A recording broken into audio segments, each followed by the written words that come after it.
കൂണ് പാക്ക് ചെയ്ത് വെച്ചിരിക്കുകയാണ് കേട്ടോ. കുറച്ച് കൂണൊക്കെ ഉണ്ട് ഇപ്പോഴും, ചൂടൊക്കെ കൂടുതലാണല്ലോ, അതുകൊണ്ട് തന്നെ കൂണ് കുറവാണ്. അപ്പോൾ ഇന്നലെയൊക്കെ ഒരു 5-10 പാക്കറ്റൊക്കെ ഉണ്ടായിരുന്നു, ഇന്നിപ്പോൾ ഒരു 3 പാക്കറ്റേ ഉള്ളൂ. അപ്പോൾ കൂണിൻ്റെ ഉണ്ടല്ലോ പാക്ക് ചെയ്യുമ്പോഴത്തേക്ക് സ്ലിപ്പൊക്കെ ഒന്ന് കാണിക്കണമെന്നൊക്കെ പറഞ്ഞിട്ടുണ്ടായിരുന്നു. അപ്പോൾ എന്തൊക്കെയാണ് നമ്മുടെ സ്ലിപ്പിൽ ഉൾപ്പെടുത്തിയിരിക്കുന്നത് എന്നൊക്കെ ചോദിച്ചിട്ടുണ്ടായിരുന്നു. ഇന്നിപ്പോൾ ഡേറ്റ് കണ്ടോ, 3/2 ഇട്ടിട്ടാണ് ഞാൻ പാക്ക് ചെയ്തിരിക്കുന്നത്. നമ്മുടെ സ്ലിപ്പിൽ എന്തൊക്കെയാണെന്ന് വെച്ചാൽ നമ്മൾ കൂണ് ചെയ്ത് കഴിയുമ്പോഴത്തേക്ക് അതിന് കൂണിന് ഒരു പേരിടണം. ആ പേരാണ് ഞാൻ റോയൽ മഷ്റൂം എന്ന് ഇട്ടിട്ടുണ്ട്. പിന്നെ നമ്മുടെ FSSAI, അതുപോലെ തന്നെ ഫോൺ നമ്പർ, പിന്നെ കൂണ് എല്ലാവർക്കും യൂസ് ചെയ്യുന്നത് എങ്ങനെയൊക്കെയാണെന്ന് അറിയില്ലല്ലോ. അപ്പോൾ അതിന് വേണ്ടിയിട്ട് ഒരു റെസിപ്പി ഉൾപ്പെടുത്തിയിട്ടുണ്ട്. റെസിപ്പി ഒരുപാട് റെസിപ്പി ഉണ്ട്, നമുക്ക് എല്ലാ റെസിപ്പിയും കൂടെ നമ്മുടെ സ്ലിപ്പിൽ കയറ്റാൻ പറ്റത്തില്ല. അപ്പോൾ പെട്ടെന്ന് നമുക്ക് യൂസ് ചെയ്യാൻ പറ്റിയിട്ടുള്ള, അല്ലെങ്കിൽ പെട്ടെന്ന് ചെയ്തെടുക്കാൻ പറ്റിയിട്ടുള്ള ഒരു റെസിപ്പിയും കൂടെ ഇതിനകത്ത് ഉൾപ്പെടുത്തിയിട്ടുണ്ട്. അപ്പോൾ നമുക്ക് ഇവിടുന്ന് സ്ലിപ്പൊക്കെ എടുക്കുന്നതിന് വേണ്ടിയിട്ട് കമ്പ്യൂട്ടർ സെൻറ്ററിൽ പറഞ്ഞു കഴിഞ്ഞാൽ ഇതേപോലെ ഷീറ്റായിട്ട് കിട്ടും. അപ്പോൾ നമ്മുടെ വലിപ്പം എന്താണോ സ്ലിപ്പിന് വേണ്ടത്, ചെറിയ സ്ലിപ്പ് മതിയെങ്കിൽ നമുക്ക് ചെറുതായിട്ട് എടുക്കാം. വലുതാണ് നമ്മുടെ അളവിന് എന്താണോ അളവ് പറയുമ്പോഴത്തേക്ക് ആ അളവിനനുസരിച്ചിട്ട് അവർ കട്ട് ചെയ്ത് കൂടെ തരും.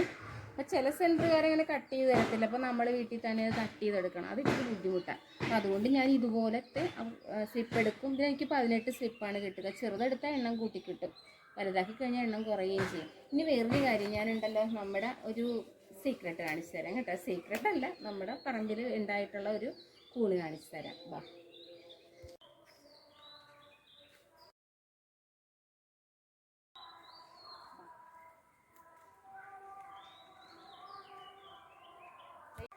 എന്താണെന്ന് അറിയാവോ, ഞാനിവിടെ കൂണ് ഇളവൊക്കെ എടുത്ത് കഴിഞ്ഞിട്ട് വേസ്റ്റൊക്കെ കൊണ്ടുവന്ന് ഇവിടെ ഇടാറുണ്ട് കേട്ടോ. കൂൺ ബെഡിൻ്റെ വേസ്റ്റ് ഇടും. അപ്പം അതിൽ നിന്ന് അപ്പം മറിഞ്ഞ് താഴെ കിടന്നേ നോക്കിക്കോ.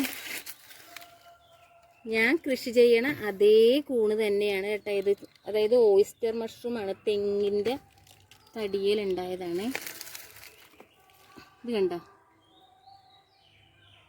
ഓയിസ്റ്റർ മഷ്റൂമാണിത്. ഇത് നമ്മളിവിടെ കൊണ്ടുവന്ന് വേസ്റ്റൊക്കെ ഇട്ടപ്പോഴത്തേക്ക് ആ വേസ്റ്റിൽ നിന്നിട്ട് ഇതുമേൽ ഉണ്ടായതാണ്, തെങ്ങിൻ്റെ തടിയിലോട്ട് പിടിച്ചുണ്ടായതാണ്. കണ്ടോ,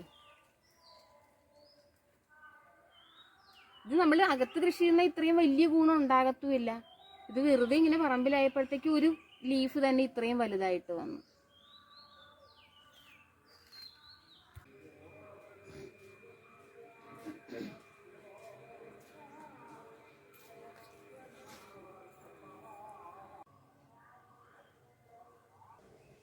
അപ്പോൾ ഞാൻ ഇത് കാണിക്കുകയും അതോടൊപ്പം തന്നെ കമൻറ്റിലൂടെ ചോദിച്ചിട്ടുണ്ടായിരുന്നല്ലോ അത് സ്ലിപ്പ് ചെയ്യണേ എങ്ങനെയാണെന്നൊക്കെ സ്ലിപ്പ് കാണിക്കാനും പറഞ്ഞിട്ടുണ്ടായിരുന്നു.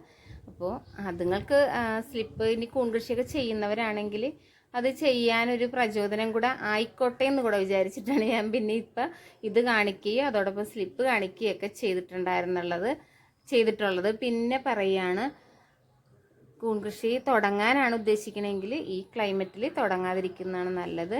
ഒരു മെയ് മാസം പകുതിയോട് കൂടിയിട്ട് തുടങ്ങുന്നതാണ് നല്ലത്. അതെ, ആ കൂണി ഞാനിങ്ങോട്ട് എടുത്തിട്ട് പോകുന്നു കേട്ടോ. രാവിലെ അമ്പലത്തിലൊക്കെ പോയിട്ട് വന്നതാണ്, അപ്പോൾ ഇതൊന്ന് കാണിക്കാൻ വേണ്ടിയിട്ടൊരു വീഡിയോ എടുത്തതാണ്. അപ്പോൾ നമുക്ക് മറ്റു ചെറിയ ചെറിയ വിശേഷങ്ങളുമായിട്ട് ഞാൻ വേറെ അടുത്ത ഒരു വീഡിയോയിലൂടെ വീണ്ടും വരാം. ഓക്കെ.